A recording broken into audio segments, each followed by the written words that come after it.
ससुरबा तो मनो ना भाया गईनी ससुरबा तो मनो ना भाया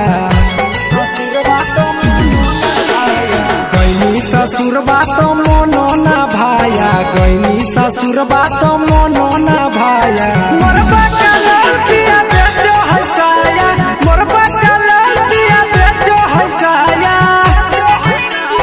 गईनी ससुरबा तो मनो ना भाया गईनी ससुरबा तो मनो ना भाया मोरबा का लड़किया बेचो हसाया मोरबा का लड़किया बेचो हसाया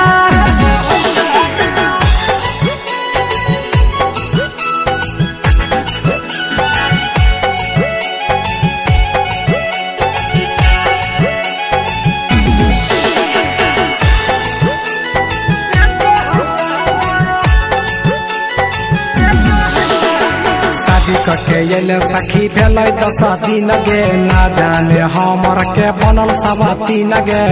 के हके मुँह जोड़ी पता नहीं शादी कके ये सखी भेल 10 दिन गे ना जाने हमारो के बनल सब 3 गे कौन सब दुनिया मोर पिया को पटाया कौन सब दुनिया मोर पिया को पटाया मोर बाका लड़किया बेचो हसाया मोर बाका लड़किया बेचो हसाया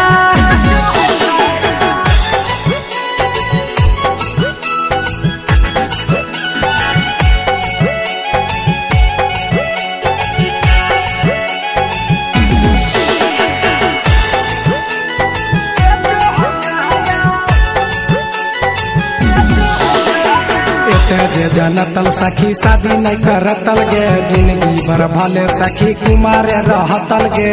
है मुजारा के पास नहीं जे जनतल सखी शादी नहीं करतल गे जिंदगी भर भले सखी कुमारे रहतल गे राइटर प्रिंस को दीपक सिखाया राइटर प्रिंस को साहिल सिखाया मोरबा का लड़किया बेचो हसाया मोरबा का लड़किया बेचो हसाया presented by